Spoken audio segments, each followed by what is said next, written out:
আসসালামু আলাইকুম বন্ধুগণ, আপনারা প্রায় শুনে থাকবেন যে হাদিস 200 থেকে 250 বছর পরে লিখিত হয়েছে এবং এর পূর্বে হাদিস লিখিত হয়নি। এটা যারা বলে তারা মিথ্যে কথা বলে। কারণ রাসূলুল্লাহ সাল্লাল্লাহু আলাইহি সাল্লাম তার জীবদ্দশায় বহু সংখ্যক সাহাবীকে হাদিস লেখার অনুমতি দিয়েছেন, আদেশ করেছেন লিখতে। প্রাথমিক অবস্থায় কোরআনের সাথে মিলে যেতে পারে এই আশঙ্কায় হাদিস লিখতে তিনি নিষেধ করেছিলেন।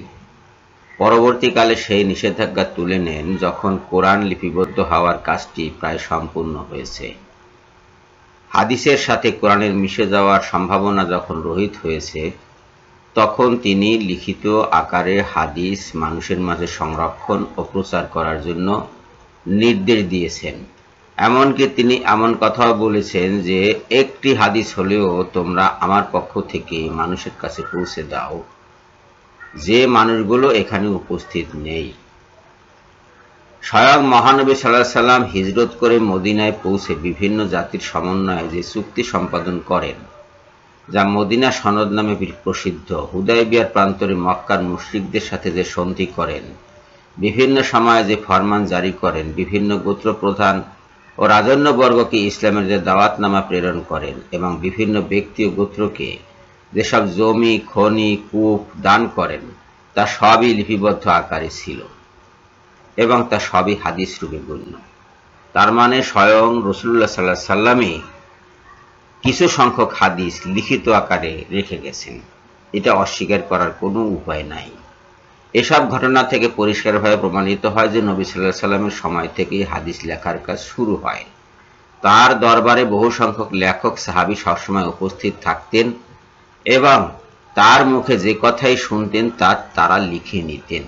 রাসূলুল্লাহ সাল্লাল্লাহু আলাইহি সাল্লামের জীবদ্দশায় অনেক সাহাবীর নিকট স্বহস্তে লিখিত সংকলন বর্তমান ছিল।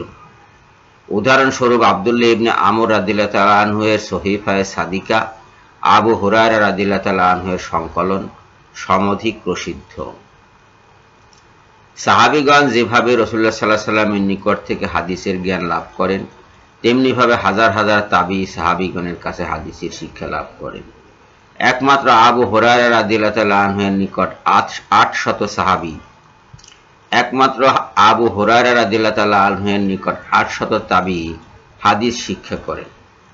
সাইয়েদ ইবনুল মুসাইয়াব, উরওয়া ইবনু জুবায়ের, ইমাম জুহরি, হাসান বসরি, ইবনে শিরিন, নাফি, ইমাম জয়নুল আবেদিন, মুজাহিদ, কাজী সুরাইহা, মাশরুক, মাখহুল, ইকরামা, আতা, কাদাদা, ইমাম শাবি, আলকামা, ইব্রাহিম নাখি প্রমুখ প্রবীণ তাবিঈগণের প্রায় সকলে 10ম হিজরির পর জন্মগ্রহণ করেন এবং 148 হিজরির মধ্যে ইন্তেকাল করেন।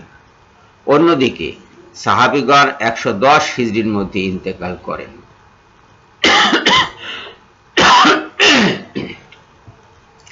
এদিক থেকে বিচার করলে দেখা যায় তাবিঈগণ সাহাবীগণের দীর্ঘ সাহচর্য লাভ করেন।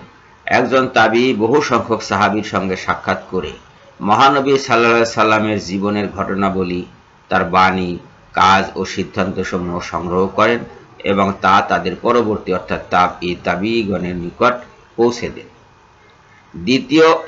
দ্বিতীয় শতকের শুরু থেকে কনিষ্ঠ তাবিঈ ও তাবিঈনের এক বিরাট দল সাহাবা ও প্রবীণ তাবিঈদের বর্ণিত লিখিত হাদিসগুলো ব্যাপকভাবে একত্র করতে থাকেন। তারা গোটা মুসলিম জাহানে ছড়িয়ে পড়ে সমগ্র উম্মতের মধ্যে হাদিসের জ্ঞান পরিব্যাপ্ত করে দেন। এ সময় ইসলামী বিশ্বের খলিফা ওমর ইবনুল আব্দুল আজিজ রহমতুল্লাহ আলাইহি দেশের বিভিন্ন এলাকার প্রশাসকদের নিকট হাদিস সংগ্রহ করার জন্য রাজকীয় ফরমান প্রেরণ করেন।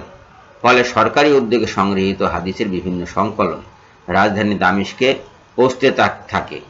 খলিফা সেগুলোর একাধিক পাণ্ডুলিপি তৈরি করে দেশের সর্বত্র পাঠিয়ে দেন। তিনি নির্দেশ দিয়েছেন এই কারণে যে তার এটা দায়িত্ব ছিল এবং এই দায়িত্ব কোরআন কর্তৃক স্বীকৃত।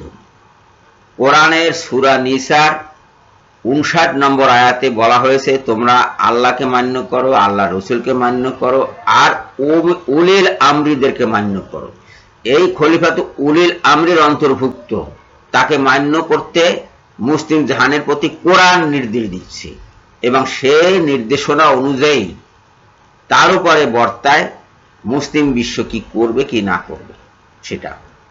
কাজে হাদিস সংগ্রহ করা বা হাদিস লেখা বা লিপিবদ্ধ করা, হাদিস সংকলন করা, হাদিস প্রচার করা, এর কোনোটাই কোনো রকমে ইসলামী শরিয়ার পরিপন্থী নয় এবং এর মাঝে কোনো রকম ব্যত্যয় বিচ্যুতি ঘটেছে বলে আমরা বিশ্বাস করি না। যারা বিশ্বাস করে তারা খ্রিস্টানদের অনুসারী। খ্রিস্টান সম্প্রদায় মুসলমানদের মাঝে ফিতনা সৃষ্টির উদ্দেশ্যে এই জিনিসটা ছড়িয়েছে। তারা বলে স্ট্যান্ডার্ড ইসলামিক ন্যারেটিভ এবং সংক্ষেপে বলে সিন অর্থ পাপ, মানে আমরা এটা পাপ করছি হাদিস সংগ্রহ করে। এই ধারাবাহিকতায় অর্থাৎ খ্রিস্টানদের এই ধারাবাহিকতায় অনুপ্রাণিত হয়ে সজাল রোশন এবং তার মতো বহু সংখ্যক লোক হাদিসের বিরোধিতা করতে শুরু করেছে।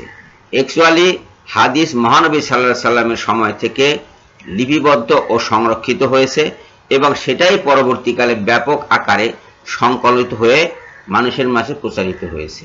এর মাঝে ভুল কিছু নাই। সহিহ আবু দাউদের প্রথম খণ্ড থেকে এটা আমরা নিয়েছি এবং এখান থেকে তারা সংগ্রহ করছে যে কবে বুখারী শরীফ সংকলিত হয়েছে সেটার সাল এখানেই দেওয়া আছে।